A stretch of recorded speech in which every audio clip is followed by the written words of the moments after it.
Europe 1. Le journal de 7h30, Margot Siffert, bonjour. Bonjour Thomas, bonjour à tous. Des scènes de violence froide et préméditées à l'encontre souvent de célébrités, mais aussi désormais de simples touristes. Les homejacking explosent en France ces dernières années.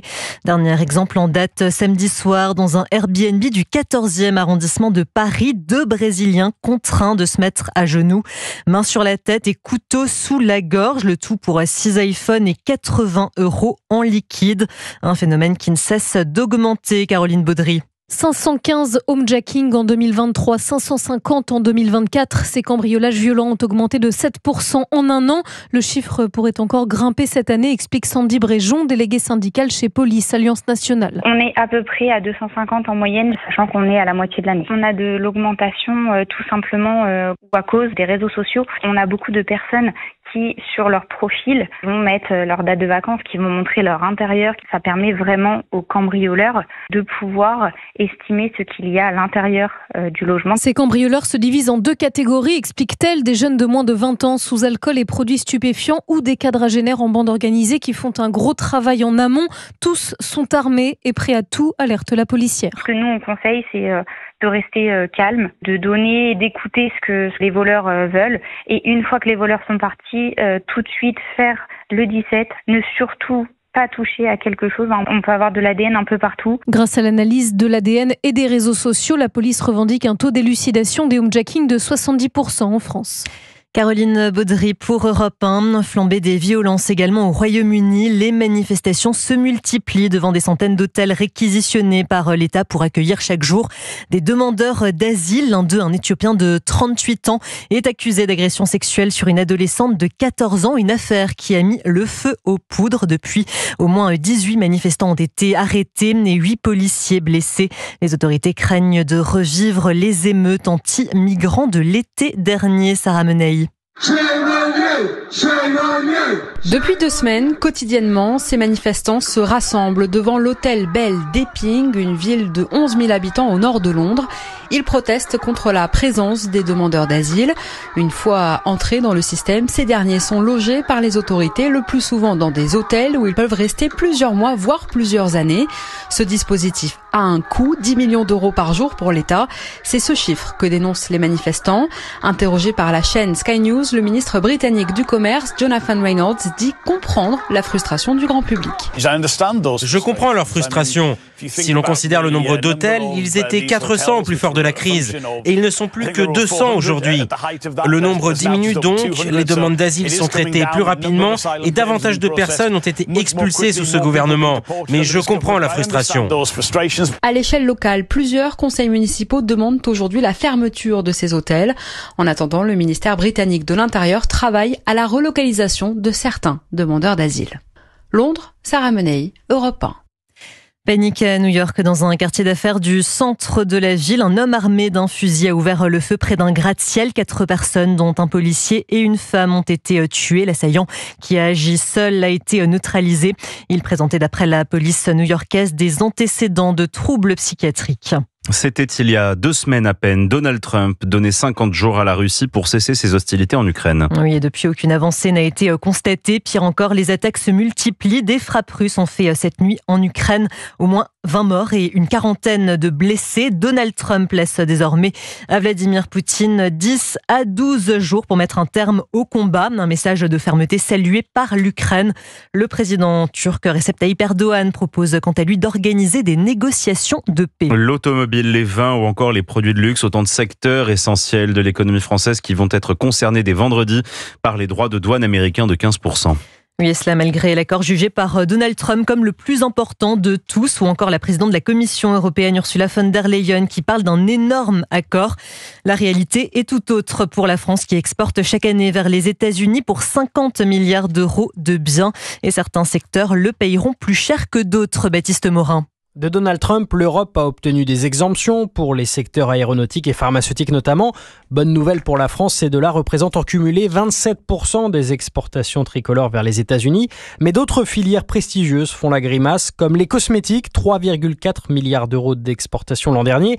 Le secteur va passer de 0 à 15% de droits de douane. Et ce ne sera pas sans conséquence, prévient Emmanuel Guichard, délégué général de la Fédération des entreprises de la beauté. Les États-Unis, c'est notre premier marché d'export, avec 15 15% de droits de douane. Si on se base sur une étude faite par le cabinet Asterès, on peut estimer qu'il y aurait une perte de 300 millions d'euros d'exportation et ça peut menacer en France 5000 emplois juste pour l'industrie cosmétique. Autre filière menacée, celle des vins et spiritueux, même si le flou persiste encore à l'heure qu'il est. Jean-Michel Fabre est le président des vignerons indépendants. Notre secteur a besoin de pénétrer le marché américain qui reste notre premier marché en volume mais aussi en chiffre d'affaires et c'est aussi le premier pays à la consommation au monde. 4 milliards d'euros de bouteilles sont partis pour les États-Unis l'an dernier, soit 8% du total des exportations françaises outre-Atlantique.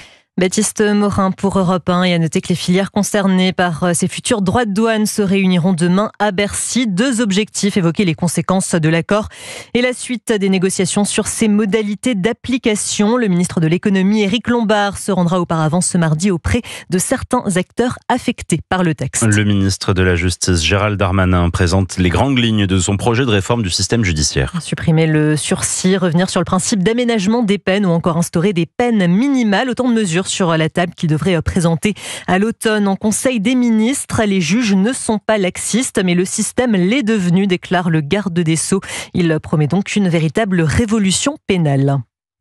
Une plaque en hommage à l'ancien Premier ministre israélien et prix Nobel de la paix Yitzhak Rabin détruite à Nancy. Un acte dénoncé par le maire PS de la ville Mathieu Klein qui précise que la plaque sera rapidement restaurée.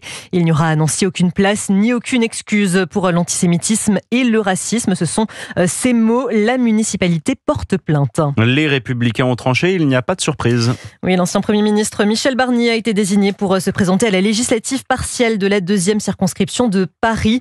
La ministre de la Culture Rachida Dati sera également candidate quoi qu'il arrive, c'est ce qu'elle a déclaré au journal Le Parisien.